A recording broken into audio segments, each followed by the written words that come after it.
At my husband's family barbecue, his sister joked, "If you vanished tomorrow, no one would even notice."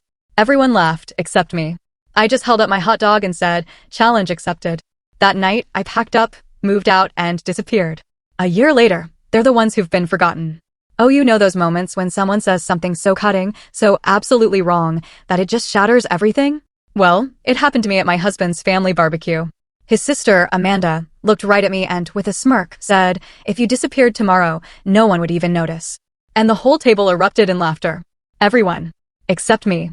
All I did was raise my hot dog, look her dead in the eye, and say, "Challenge accepted." I moved out that very night, cut all contact, and vanished. And what happened when I reappeared a year later? That's a story I have to tell you. My name's Vanessa, I'm 34, and for 7 years, I was married to Gregory. But honestly, I always felt like an outsider in his family, the Caldwells. Last summer, at their annual barbecue, I really hoped things would finally be different. I tried, you know? I was sharing some news about my graphic design work, something I was proud of. But Amanda, Gregory's sister, just cut me off with that smirk. "If you disappeared tomorrow YW, no one would even notice." The laughter was deafening. Even Gregory chuckled. That's when something just snapped. I raised my hot dog, met her gaze, and those words just came out, "Challenge accepted." Gregory and I met in our final year of university. I was juggling graphic design studies with a part-time job to pay tuition, while he was cruising through his business degree, fully funded by his parents. We clicked over a book I was reading behind the counter at the coffee shop where I worked. Our romance was a whirlwind, and within 3 months, we were inseparable. By graduation, he proposed with a ring that cost more than my entire student debt. I was completely swept away by his charm, his intelligence, and what I truly believed was genuine love. When we married a year later, I thought I wasn't just gaining a partner, but a whole new family. The Caldwells were everything my own family wasn't. They were affluent, well-connected, and in their own way, incredibly tight-knit. Richard, Gregory's dad, had built a successful marketing firm from scratch. Patricia, his mom, managed their social calendar with military precision, juggling 3 charity boards. Amanda, his sister, was already a junior executive at her dad's company by 27. Even Michael, the younger brother, the so-called family rebel, somehow still landed a cushy job at his uncle's investment firm. My background couldn't have been more different. I was raised by a single mom who worked 2 jobs, so I knew the value of a dollar and the dignity of hard work. My sister, Olivia, and I shared a bedroom until I left for college. Holidays meant homemade gifts and potluck dinners with neighbors. When I first visited the Caldwell's sprawling colonial home, I felt like I'd stepped onto a movie set. The class differences were subtle, but they were always there. Patricia would compliment my crafty design work as if it were a cute little hobby, not my profession. Richard would explain basic business concepts to me at dinner, despite the fact I'd run my own freelance business for years before meeting Gregory. And Amanda? She'd helpfully correct my pronunciation of wine varieties or designer names, always with that saccharine smile. "They mean well," Gregory would say whenever I brought up these microaggressions. "Amanda's just trying to help you fit in." That's how she shows love. But Amanda's love felt more like a slow poison. At our wedding, her maid of honor speech included several stories about Gregory's ex-girlfriends. When we announced we were buying our first home, she questioned if the neighborhood was really the right fit for a Caldwell. When I landed a major client, she wondered aloud if they'd hired me because of Gregory's family connections. Despite all of this, God, how I tried. I volunteered for Patricia's charity events. I referred clients to Richard's firm. I remembered everyone's birthdays with thoughtful gifts. I laughed at their inside jokes, even when they stung. I dressed differently for family gatherings, adopted their vernacular, and swallowed my working-class pride when conversations turned to vacation homes and boarding schools. For the first few years, I actually maintained my freelance design business, building a modest client list and gaining some local recognition. Then Gregory got an opportunity to expand his division at work, but it meant extensive travel. Without any discussion, it was just assumed I would scale back my career to manage our home life. My business dwindled to a few loyal clients, and I became increasingly isolated.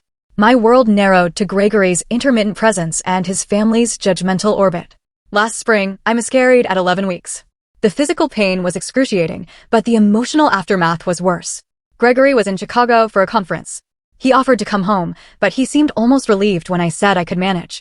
Patricia sent flowers with a note that read, "Perhaps it's for the best until you're more settled." And Amanda? She actually suggested that stress from trying to maintain your little business might have been a factor. Only Olivia, my sister, came to stay with me for a week, bringing homemade soup and sitting with me through tear-soaked nights. The contrast between her genuine care and my in-laws' clinical distance cracked something fundamental in me. But I buried it deep, another disappointment to swallow in service of maintaining family harmony. By the time the annual summer barbecue rolled around, I was a diminished version of myself. My design work had become mechanical. My friendships had atrophied. My marriage felt increasingly like a performance. Still, I held on to a fragile hope that things could improve, that I could somehow earn genuine acceptance from the family I had married into 7 years ago. The Caldwell Summer Barbecue was a neighborhood institution. Patricia spent weeks planning the menu.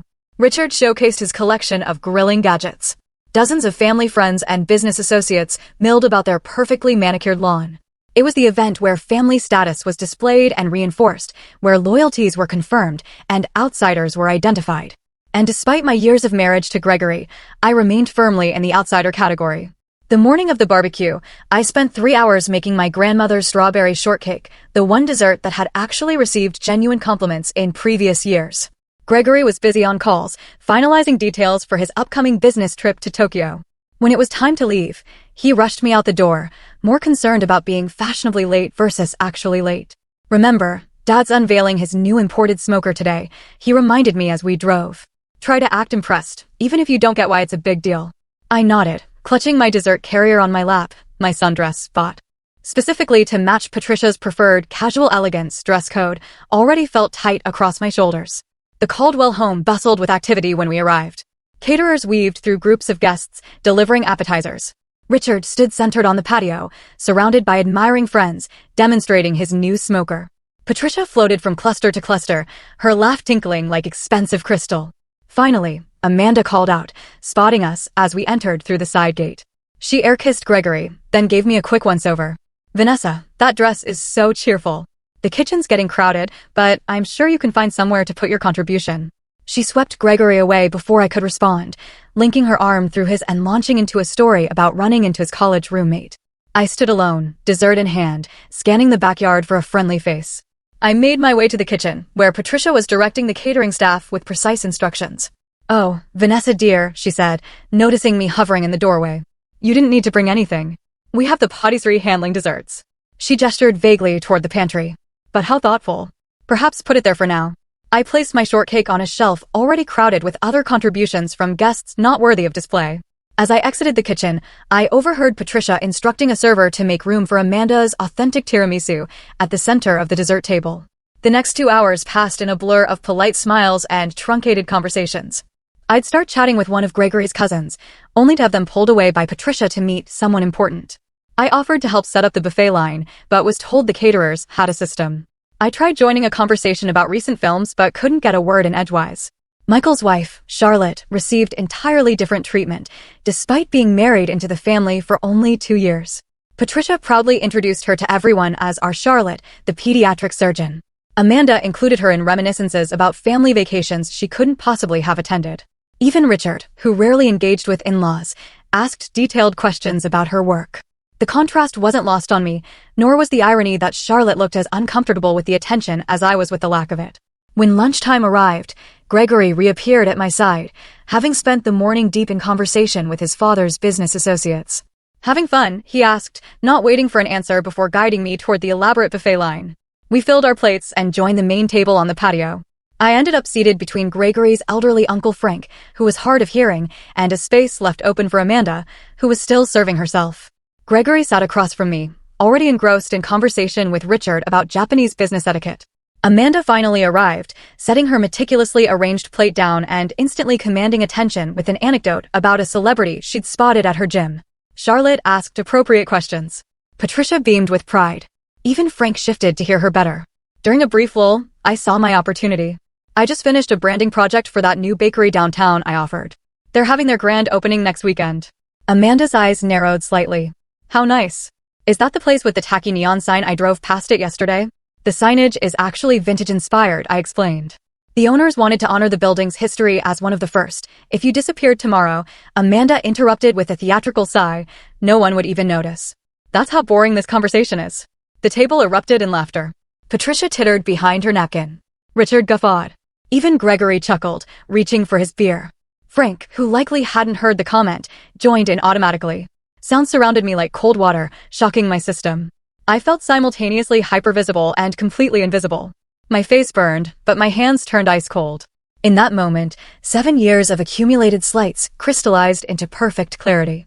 I didn't cry. I didn't storm off. I didn't create a scene that would later be recounted as evidence of my emotional instability. Instead, I raised my hot dog in a mock toast, met Amanda's gaze directly, and said clearly, "Challenge accepted." A brief, confused silence fell over the table. Amanda's smile faltered slightly. Gregory looked between us, sensing something had shifted but unable to identify what. Then Patricia chirped, "Who's ready for Richard to carve the brisket?" And the moment passed. For the remainder of the afternoon, I observed rather than participated. I watched how easily they all moved through their world of assumed privilege and belonging. I noted how Gregory seamlessly blended with his family while occasionally throwing me an absent smile. I catalogued every slight, every exclusion, every moment I was spoken over or around. Most importantly, I listened to the quiet voice inside me that had been whispering for years, now finally loud enough to hear, "You deserve better than this." By the time we gathered our things to leave, my decision was made. The only question remaining was how to implement it. The drive home from the barbecue stretched in silence. Gregory checked emails on his phone, occasionally reading aloud snippets about his Tokyo trip. I stared out the window, mental calculations already running beneath my outward calm. When we reached our driveway, he finally seemed to notice my unusual quiet. "Everything okay? You've been off since lunch."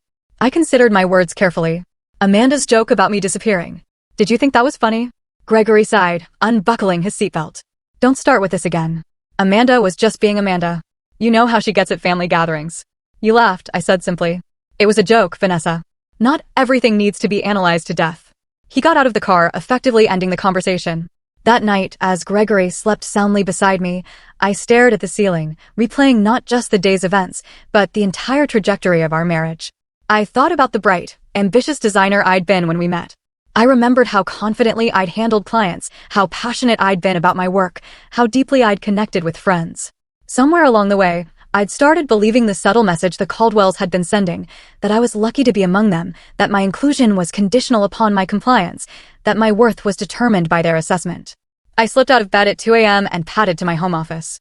I opened my laptop and began methodical research: bank accounts, apartment listings in Seattle where Olivia lived, transportation options.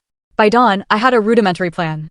Gregory left for a morning golf game with Richard, kissing me absently on his way out the door. The moment his car pulled away, I began executing my plan with surprising clarity. First, I called Jessica, my college roommate, who had remained loyal despite my increasing isolation. "I need a massive favor," I said when she answered. "Name it," she replied without hesitation. "I'm leaving Gregory today. Can you come help me pack the essentials?" 2 hours later, Jessica arrived with coffee, packing supplies, and fierce determination in her eyes. We worked efficiently, identifying what I truly needed versus what could be replaced. Clothes, personal documents, irreplaceable mementos, and my design equipment took priority. "I can store whatever doesn't fit in your car at my place," Jessica offered, carefully wrapping a framed photo of my mother and me. While Jessica organized the physical items, I handled the financial separation. I transferred exactly half of our joint savings into my personal account, not a penny more. Despite the temptation, I paid my share of the monthly bills that were due. I made a list of subscriptions and services to transfer or cancel. By mid-afternoon, my car was packed with the distilled essence of my life. Jessica hugged me fiercely before getting into her own vehicle.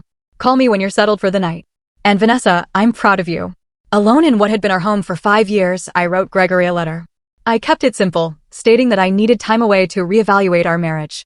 I explained that I had taken only what was indisputably mine and had contributed to outstanding bills. I asked for space and no contact while I sorted through my feelings. I did not share my destination.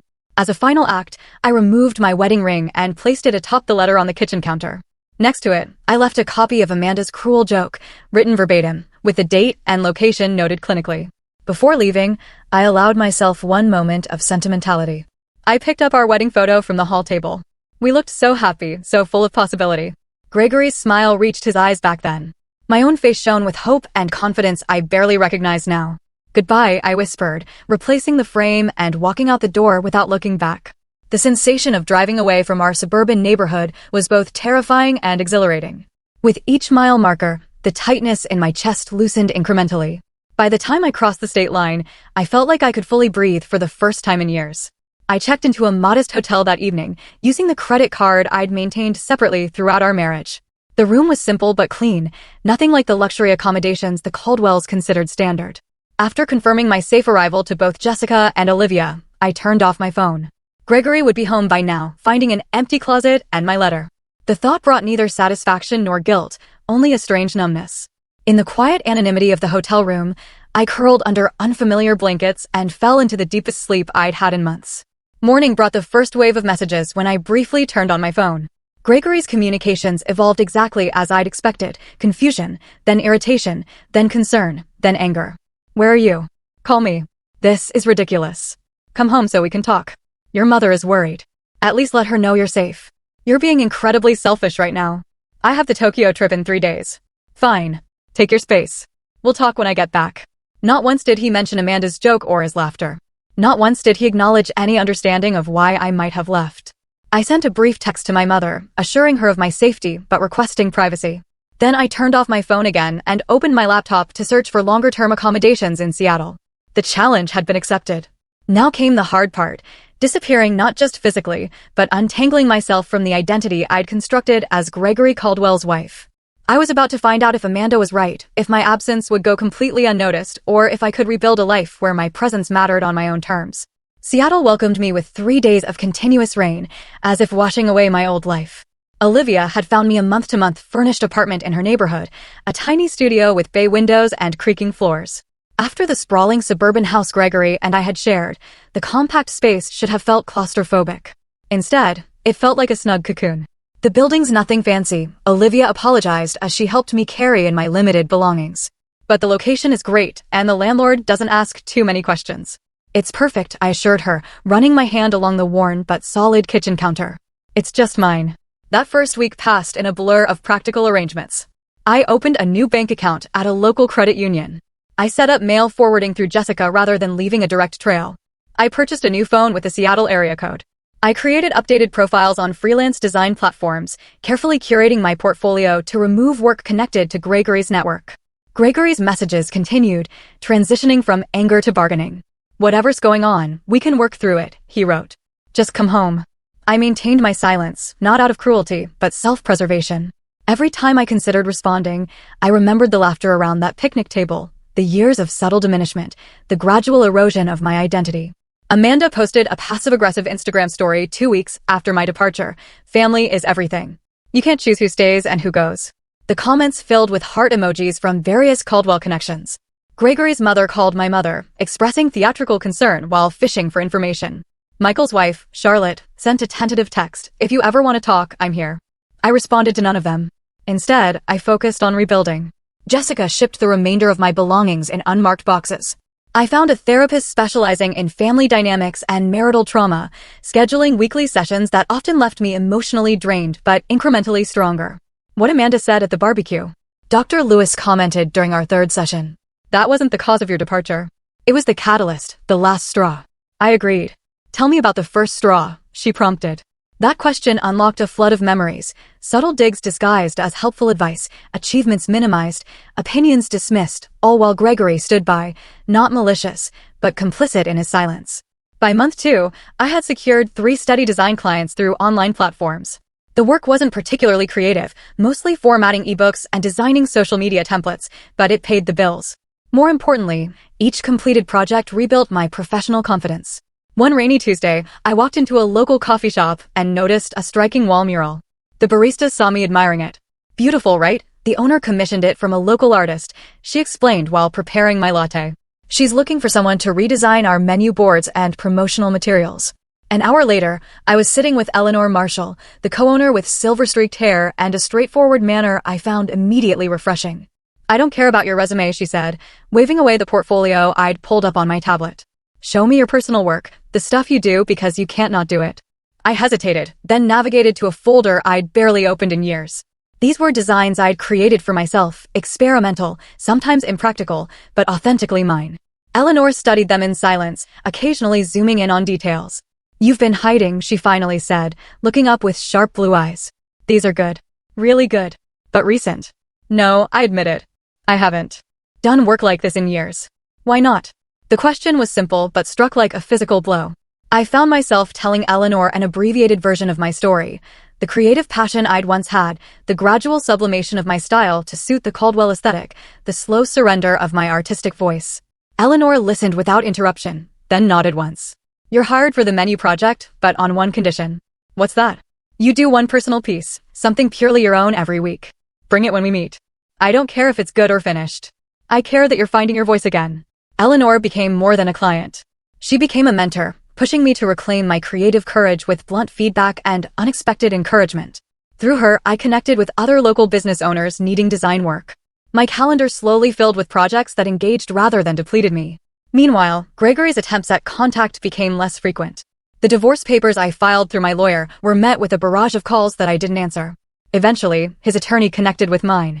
The proceedings moved forward with clinical efficiency, Gregory's initial resistance giving way to resignation.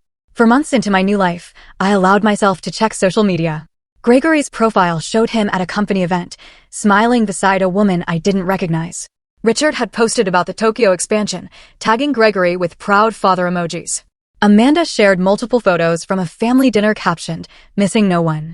The confirmation stung less than I expected. Amanda had been right after all. My disappearance had barely caused a ripple in the Caldwell family pond.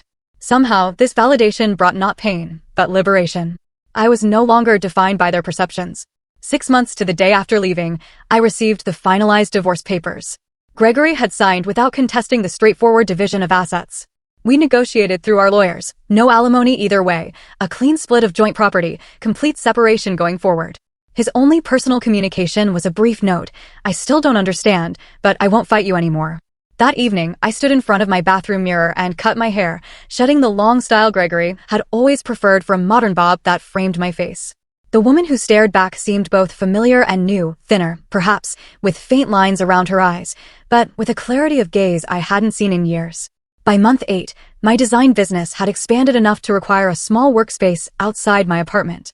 I rented a desk in a cooperative creative studio, surrounded by other independent artists and entrepreneurs.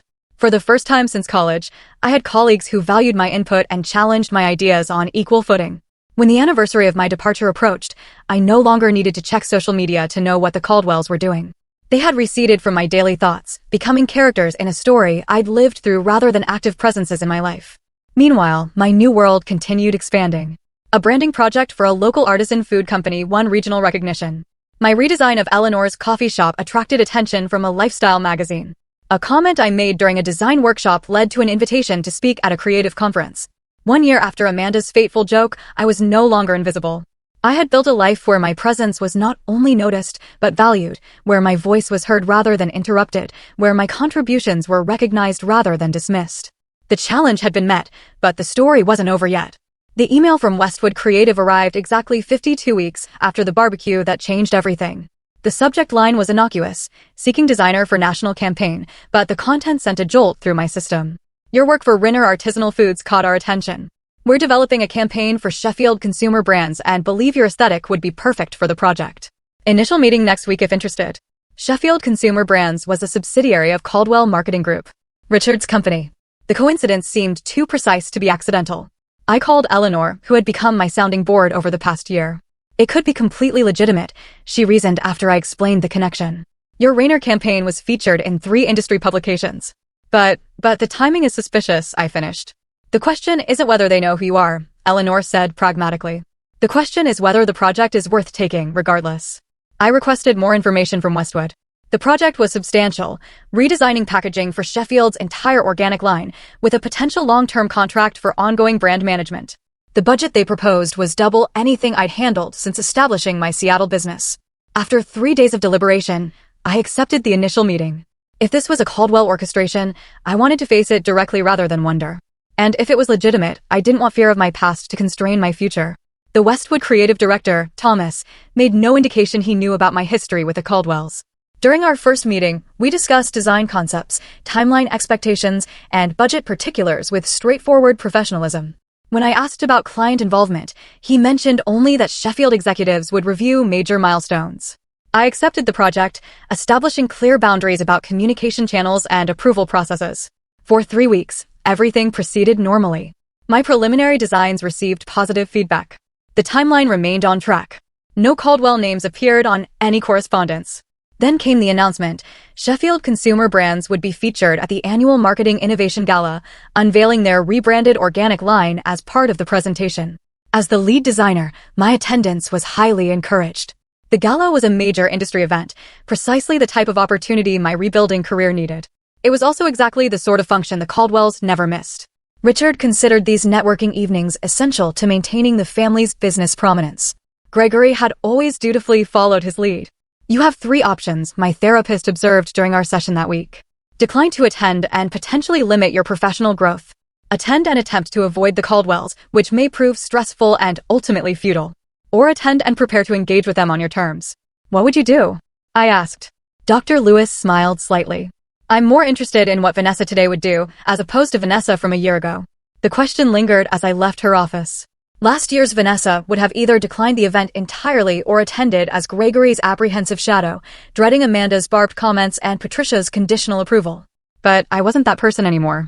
The following morning, I emailed Thomas confirming my attendance. Then I made an appointment with a personal stylist recommended by Olivia and set aside a portion of the Sheffield advance payment for an outfit that would serve as both armor and announcement. The evening of the gala arrived with unexpected calmness. I surveyed my reflection in the hotel room mirror. The woman staring back wore a tailored jumpsuit in deep emerald that managed to be both sophisticated and distinctive in a sea of expected black dresses. My bobbed hair was now accented with subtle caramel highlights. The designer shoes, my one significant splurge, added 3 inches of confidence to my height. Most transformative, however, was the expression in my eyes. No anxiety, no apology, just steady readiness for whatever the night might bring. The venue was a restored historic theater downtown. Its grand lobby transformed with strategic lighting and minimalist floral arrangements. I checked in at the registration desk, accepting my name badge and the signature cocktail offered by circulating wait staff. I had barely taken 2 sips when Thomas appeared at my elbow, already introducing me to a cluster of industry executives. Their business cards disappeared into my clutch as we discussed emerging design trends and market demographics. I found myself speaking with easy authority. My opinions met with thoughtful nods rather than polite dismissal. 40 minutes into the event, I was deep in conversation with a magazine editor when I felt a shift in the room's energy. I didn't need to turn to know that the Caldwells had arrived. Richard's booming laugh confirmed it moments later. I maintained my position, finishing my point about consumer psychology before excusing myself to visit the bar. As I waited for a sparkling water, I carefully scanned the room.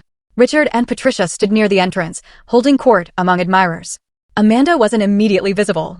And then I saw Gregory, standing slightly apart from his parents, looking thinner than I remembered and somehow diminished despite his perfect tailoring. Our eyes met across the crowded space. His widened in unmistakable shock, lips parting slightly as if to speak despite the distance between us. I held his gaze steadily, neither smiling nor frowning, then deliberately turned my attention to the bartender, thanking him for my drink. The first encounter came minutes later. Richard approached while I was examining the event program. "Vanessa," he said, his tone conveying neither warmth nor hostility. "Quite a surprise." "Richard," I nodded, meeting his gaze directly. "I'm the lead designer for Sheffield's organic rebrand." He blinked, momentarily disconcerted by my calm demeanor. I hadn't made the connection. "Their creative is being handled externally, through Westwood." "Yes, I'm working with Thomas's team. The preliminary market testing has been quite positive." I spoke as I would to any client executive, professional and assured. "I see." He seemed to reassess me, noting the changes a year had brought. "Your work has evolved since you left." "Not evolved," I corrected with a small smile. "Returned to its authentic direction." Richard shifted uncomfortably. "Patricia is here somewhere. I'm sure she'd want to say hello." "Of course," I replied, neither encouraging nor discouraging the prospect. As Richard moved away, presumably to report his discovery to the family, I rejoined the Westwood team, seamlessly integrating into their conversation about upcoming presentation logistics. From the corner of my eye, I could see the ripple effect as Richard spoke to Patricia, whose perfectly maintained composure slipped momentarily as she sought me in the crowd. The Sheffield presentation was scheduled for the middle of the evening. As the time approached, Thomas guided me toward the staging area. We were nearly there when Amanda stepped directly into our path. Her expression a complex mixture of surprise and calculation. "Vanessa, no one mentioned you were involved with this project." Her tone suggested this oversight was somehow my fault. "Amanda," I acknowledged. "I'm working with Westwood Creative." "Thomas, this is Amanda Caldwell, Richard's daughter." Thomas extended his hand. "Miss Caldwell, pleasure to meet you. Vanessa has been exceptional to work with." "You know her work?" Amanda's smile tightened. "We're family, actually." "Or were." "How nice," Thomas replied noncommittally. "Excuse us. We need to prepare for the presentation."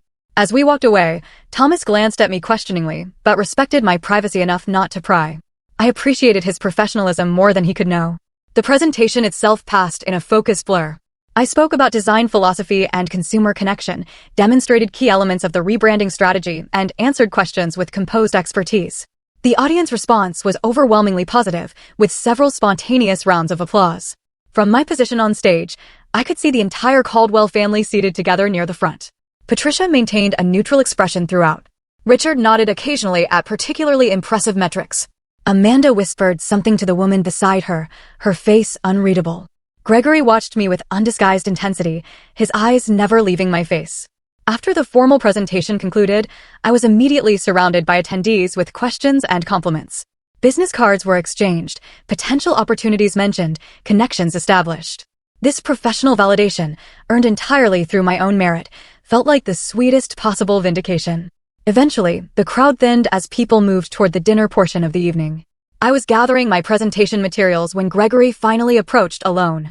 "You look well," he offered, hands tucked awkwardly in his pockets. "Thank you," I replied simply. "I didn't know you were in Seattle." "That was intentional," he nodded, accepting this truth. "Your presentation was impressive. You always were talented." "I always am talented," I corrected gently, present tense. Gregory looked down, then back up with unexpected directness. "I've thought a lot about what happened, about Amanda's joke and everything before that. I didn't understand at first, but this past year has been..." He paused, searching for words, clarifying. "I'm glad to hear that," I said, meaning it. "I miss you," he admitted quietly. The words hung between us, once so desperately desired, but now arriving too late. I felt no triumph in his regret, no vindictive pleasure in his loneliness, just a calm certainty that I'd made the right choice. "I need to join my team for dinner," I said, neither cruel nor encouraging. "Will you be at tomorrow's workshop?" "Yes, I'm presenting the digital integration segment," he nodded again. "Maybe we could get coffee afterward, just to talk?" I considered his request, weighing my own emotional landscape. "I can spare half an hour," I conceded, professional courtesy. Relief flickered across his face. "Thank you." As I turned to leave, Patricia appeared at Gregory's elbow, her social smile firmly in place. "Vanessa, darling. What an absolute delight to see you thriving." Her words were perfect. Her tone betrayed her discomfort. "Patricia," I acknowledged. "I hope you're well." "We've all missed you at family gatherings," she continued, the practiced life falling easily from her lips. "No one makes strawberry shortcake quite like yours." The old Vanessa would have accepted this olive branch, however disingenuous. The new Vanessa held her ground. "That's interesting," I replied pleasantly. I recall my shortcake being relegated to the pantry while Amanda's tiramisu took center stage at the last gathering I attended. Patricia's smile faltered briefly before recovering. "A simple misunderstanding, I'm sure." "Multiple simple misunderstandings over 7 years," I agreed, maintaining my pleasant tone. "How fortunate that I now work in environments where such misunderstandings rarely occur." Before Patricia could respond, the event coordinator announced dinner seating. I excused myself with polite finality, joining the Westwood team at their assigned table across the room from the Caldwells. The remainder of the evening passed without further direct interaction, though I occasionally caught Gregory watching me from afar. As the event concluded, I declined the team's invitation for after-party drinks, preferring the quiet completion of returning to my hotel room alone. In the tranquil privacy of my room, I kicked off my designer shoes and stood at the window overlooking the glittering city. The confrontation I'd half-dreaded for months had come and gone, leaving me not depleted but strengthened. I had faced the Caldwells not as an apologetic outsider, but as a successful professional in my own right. Amanda's challenge, "If you disappeared tomorrow, no one would even notice," had precipitated not just my physical departure, but a complete reinvention. The final irony was that by disappearing from their world, I had become more visible in my own. The morning after the gala dawned with unexpected sunshine streaming through my hotel room curtains. I prepared for the day's workshop with methodical focus, selecting a professional but comfortable outfit and reviewing my presentation notes over room service coffee. The Sheffield marketing workshop was being held in the hotel's conference center, a more intimate setting than the previous night's gala. As I arranged my materials at the presenter table, I spotted Richard engaged in intense conversation with Thomas near the refreshment station. Their discussion appeared businesslike but not tense. Occasionally, Richard would nod or gesture toward the product displays. Attendees gradually filtered in, networking over pastries and coffee before finding seats. I was reviewing my slide deck one final time when Amanda entered, scanning the room with calculated casualness until her gaze landed on me. After a moment's hesitation, she approached, coffee cup clutched perhaps too tightly. "Good morning," she offered, her tone carefully neutral. "Thomas speaks very highly of your work." "Thomas is an excellent creative director," I replied. "The entire Westwood team has been exceptional." Amanda shifted her weight slightly. I didn't realize you'd established yourself in Seattle. Your presentation last night was impressive. Coming from Amanda, this reluctant acknowledgement was practically effusive praise. I thanked her with simple courtesy, neither overreacting to the compliment nor dismissing it. Father is considering bringing the entire Sheffield account in-house after this campaign, she continued, watching me closely. He's been impressed with the direction. I understood the subtext immediately. If Sheffield became a direct Caldwell marketing client, my work would either disappear or be attributed to their in-house team. The old insecurity flickered briefly before I extinguished it. That would be Richard's prerogative as Sheffield's parent company, I said evenly. However, Westwood has contractual provisions regarding creative attribution that are quite specific. Thomas is particularly careful about protecting his designer's work. Amanda's expression tightened almost imperceptibly. Before she could respond, the workshop facilitator called for everyone to take their seats. Our conversation ended with mutual professional nods, a far cry from our last interaction over hot dogs and cruel jokes. The morning sessions proceeded efficiently, with presentations on market analysis and consumer demographics. My segment on digital integration strategies was scheduled just before the lunch break. As I took the podium, I noticed Gregory slipping into the back of the room, clearly having timed his arrival for my presentation. I delivered my content with confident expertise, demonstrating how the packaging designs incorporated augmented reality features and seamlessly connected to the broader digital ecosystem. The question period afterward was lively, with engaged participants and thoughtful discussion. When Richard himself asked about implementation timelines, I answered with specific benchmarks already agreed upon with the Sheffield team. As attendees broke for lunch, Gregory made his way toward me but was intercepted by a Sheffield executive with urgent questions. I used the opportunity to step outside for fresh air. Needing a moment away from the Caldwell gravitational pull, the hotel's courtyard garden provided a quiet respite. I had just settled on a bench when Patricia appeared on the pathway, her expression suggesting our meeting wasn't accidental. You've always had excellent timing for escapes, she observed, smoothing her skirt as she sat beside me, uninvited. I prefer to call it recognizing when I need space, I replied. Patricia studied me with new attention. You've changed. I've reverted, I corrected, to the person I was before I started trying to fit into spaces that weren't designed for me. She sighed lightly.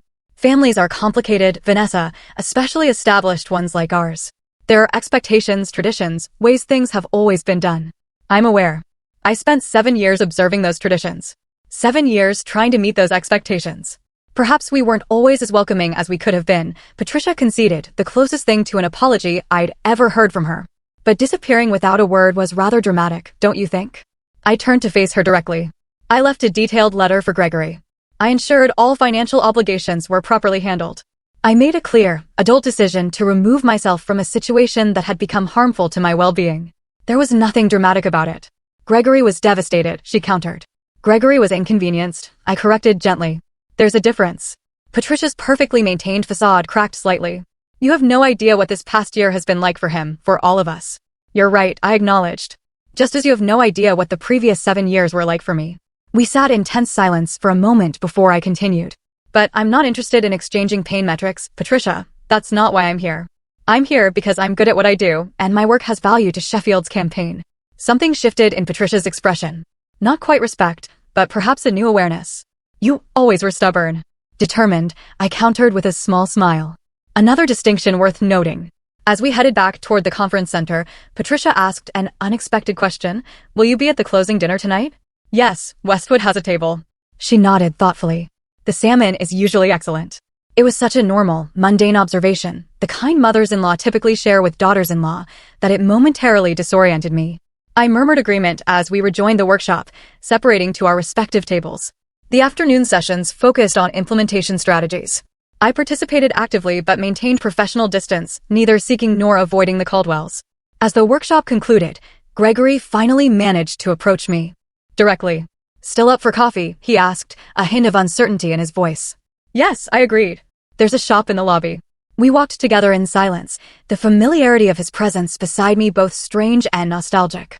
Once seated with our drinks, his usual Americano and my latte, ordered without need for discussion, the awkwardness intensified.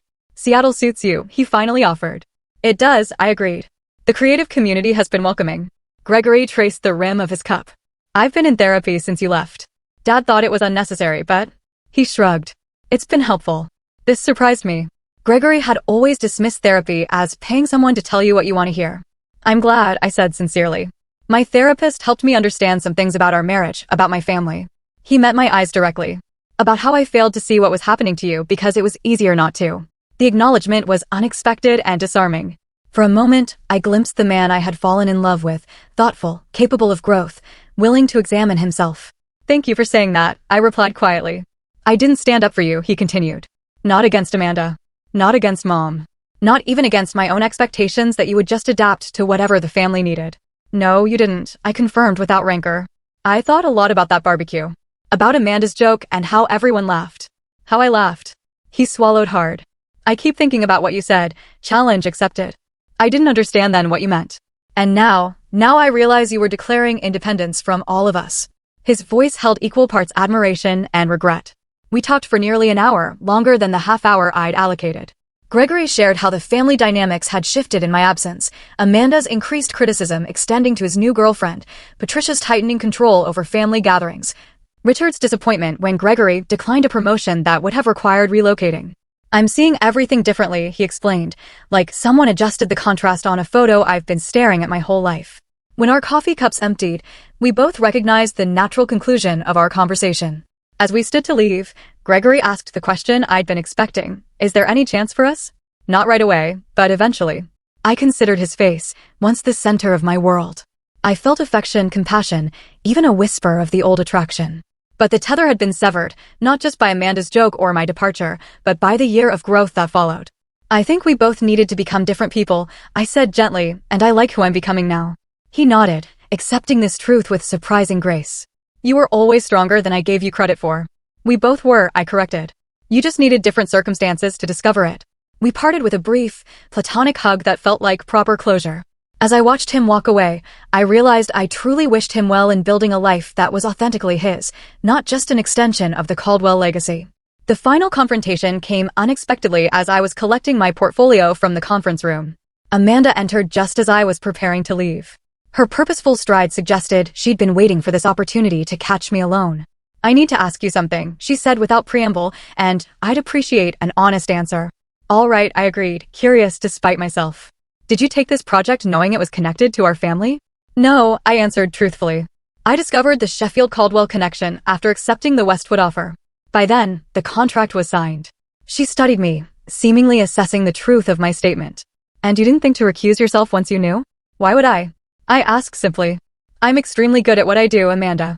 This project needed someone with exactly my skills and aesthetic sensibility. The fact that your family company might ultimately benefit from my work is incidental to my professional obligations. So it's just coincidence that exactly 1 year after you disappeared, you reappear working on a project connected to us? I had to smile at her persistence. Life rarely arranges itself with such perfect symmetry. But yes, essentially. I don't believe in coincidences that convenient, she countered. What would be the alternative explanation? I asked. That I orchestrated an elaborate year-long plan, building an entirely new career in another city, establishing relationships with agencies unconnected to your family, all culminating in this specific project? That would be giving you far more space in my thoughts than has actually been the case. The blunt assessment landed visibly. Amanda blinked, perhaps for the first time considering that she might not have been central to my decisions at all. At the barbecue, she said after a pause, when I made that joke, it was just a joke. I never thought you'd actually leave. It wasn't just a joke, Amanda. It was the articulation of something you'd been communicating for years, that I was dispensable, forgettable, unimportant. I kept my tone conversational rather than accusatory. And you weren't wrong, in a way. In the context of your family, I was those things. What I needed to discover was that there are contexts where I'm not. Amanda's composure slipped momentarily, revealing something rarely seen, uncertainty. Gregory hasn't been the same since you left. Gregory is finding his own way, I replied. As am I. And there's no chance of reconciliation? The question seemed driven by family concerns rather than genuine care for either Gregory or me. We've reconciled in the only way that matters, I said. We've both acknowledged the truth of our marriage and found peace with its ending. Amanda nodded slowly, absorbing this finality. As she turned to leave, she paused at the door. Your presentation yesterday, it was genuinely good work. I would have said so regardless of who you were. Coming from Amanda, this professional acknowledgement represented a fundamental shift. I thanked her with simple sincerity, neither overvaluing the compliment nor dismissing it. As I left the hotel to prepare for the evening's closing dinner, I felt a strange lightness. I had faced each Caldwell individually, navigating these encounters not as the insecure outsider of last year, but as a confident professional with clear boundaries. The family that had once loomed so large in my life now seemed properly proportioned, just people with their own limitations and complexities. The final dinner that evening unfolded with surprising ease. The Caldwells and the Westwood team were seated at separate tables, creating natural distance without obvious avoidance. When industry colleagues introduced me to Richard as the designer behind Sheffield's brilliant rebrand, he acknowledged my work with professional courtesy. When Patricia complimented my dress during a chance encounter at the dessert station, I accepted graciously. Most tellingly, when Amanda's presentation on upcoming marketing trends included a slide featuring one of my designs with proper attribution, I recognized it for what it was, a public, professional acknowledgement that would have been unthinkable a year ago. As the evening concluded, I exchanged contact information with several potential clients, confirmed next steps with Thomas, and said appropriate goodbyes to industry colleagues. Gregory approached briefly, simply wishing me safe travels and good luck with a sincerity that needed no elaboration. Leaving the venue, I felt no dramatic sense of triumph or closure. Instead, I experienced the quiet satisfaction of having reclaimed not just my professional identity, but my personal sovereignty. The Caldwells were now simply people I had once known intimately, who now occupied appropriate space in my past rather than outsized significance in my present. Amanda's challenge, if you disappeared tomorrow, no one would even notice, had been not just accepted but transcended. I had disappeared from their world only to reappear, transformed, in my own. 1 month after the marketing conference, I sat across from Eleanor at our regular corner table in her coffee shop. Seattle rain tapped gently against the windows, creating a cozy backdrop for our conversation. So, the Sheffield campaign officially launches next week, Eleanor noted, refilling my cup from the ceramic pot between us. That must feel satisfying after everything. It does, I agreed. Thomas called yesterday to say early retailer response has been overwhelmingly positive. They're already discussing extending the rebrand to additional product lines. And the Caldwell connection? I considered the question thoughtfully. It's become professionally cordial. Richard's marketing director reached out about potentially collaborating on future projects through proper channels, with clear contracts. I haven't decided yet whether to pursue it. That's quite an evolution, Eleanor observed. From family outcast to sought-after professional resource. Life has interesting symmetries sometimes, I acknowledged with a small smile. The truth was, the Sheffield project had marked a turning point in my career. The visibility of the campaign had attracted attention from other potential clients. My portfolio now included work that reflected my authentic design voice rather than watered-down compromises. Most importantly, I approached each opportunity with clear boundaries and confidence in my value. The divorce had been finalized with surprising smoothness. Gregory had been fair in the financial settlement, even generous in certain aspects. We maintained no direct contact, but our respective lawyers reported professional cooperation throughout the process. My only personal request, keeping my original engagement ring that had belonged to my grandmother rather than the Caldwell family diamond Gregory had later insisted I upgrade to, was granted without argument. My regular therapy sessions with Dr. Lewis continued, though we had reduced the frequency from weekly to biweekly. Our conversations had evolved from processing acute emotional trauma to exploring healthier patterns for future relationships and continued self-discovery. The interesting thing about healing, Dr. Lewis had noted in our last session, is that it's rarely a return to your previous state. It's a transformation into something new that incorporates the experience without being defined by it. This observation resonated deeply as I navigated my reconstructed life. I wasn't trying to recapture who I'd been before meeting Gregory. I was integrating that younger self's passion and confidence with the wisdom and boundaries hard-earned through difficulty. Jessica visited Seattle for a long weekend, marveling at the changes in both my external circumstances and internal landscape. You laugh differently now, she observed during a hike through Discovery Park. More from your belly, less from your throat. That's oddly specific, I teased. But accurate, she insisted. You used to laugh like someone who needed permission. Now you laugh like someone who's giving herself permission. These subtle transformations accumulated gradually. I found myself speaking up in creative meetings without rehearsing my thoughts. I began dating casually, nothing serious yet, but enjoying the simple pleasure of connecting with interesting people without need for immediate definition. I joined a community garden and discovered unexpected joy in growing tangible, living things. An unexpected development came in the form of a friendship with Charlotte, Michael's wife. She reached out via professional email, ostensibly to inquire about design services for a pediatric clinic she volunteered with. Our initial coffee meeting evolved into genuine connection based on shared experiences as Caldwell outsiders and mutual professional respect. Amanda is actually taking parenting classes, Charlotte revealed during one of our lunch meetings. She's pregnant and determined not to repeat family patterns. The news surprised me. Not just the pregnancy, but Amanda's self-awareness. That's encouraging, I replied. People can change when properly motivated, Charlotte observed. The family dynamic shifted after you left, made some things visible that had been conveniently ignored. Whether my departure had been catalyst or merely coincidence, I took no particular credit for these evolutions. The Caldwell's journey was their own, just as mine was mine. 6 weeks after the marketing conference, I was selecting produce at a farmer's market when I heard a familiar voice. Amanda stood at the next stall, examining artisan cheese. Her pregnancy was visible now, creating a softer silhouette against her typically tailored appearance. Our eyes met with mutual recognition. After a moment's hesitation, she approached. Vanessa, I didn't know you shopped here. Every Saturday, I confirmed. They have the best heirloom tomatoes in the city. The awkwardness between us was palpable, but not hostile. We exchanged brief pleasantries about the market, the weather, the upcoming product launch. Then Amanda surprised me with unexpected directness. I've been thinking about what you said at the conference, about contexts where you're dispensable versus valued. She adjusted her bag uncomfortably. I'm discovering something similar in preparing for motherhood. Everyone has advice about who I should become, how I should change. It's illuminating. Contexts shape us, I acknowledged. But they don't have to define us. Amanda nodded thoughtfully. The parenting class Charlotte probably told you about? It's helping me recognize some patterns, things I never questioned because they were just normal in our family. I heard the unspoken comparison to my own journey of recognition and separation. Self-awareness is powerful, I offered. Yes. She hesitated, then added with uncharacteristic vulnerability, I don't want my child to ever feel like they need to disappear to be seen. The admission revealed deeper reflection than I would have credited Amanda with a year ago. I didn't offer easy absolution, our history was too complex for that. But I did offer simple human acknowledgement. That's a good place to start. We parted with no dramatic reconciliation, no promises of future connection, just a moment of genuine communication between two adults sharing a brief intersection in life's journey. Walking home with my market purchases, I reflected on the strange trajectory that had brought me from the Caldwell barbecue to this present moment. The challenge Amanda had unknowingly set, if you disappeared tomorrow, no one would even notice, had indeed been the catalyst for profound transformation. I had disappeared from a life where I was diminished only to reappear in one where I was valued. I had lost a family that required my conformity only to build a community that celebrated my authenticity. I had abandoned security that came with compromise, embracing instead the uncertain adventure of self-determination. Last week, I had closed on a small house near the water, nothing grand by Caldwell standards, but perfectly suited to my needs and purchased entirely through my own earnings.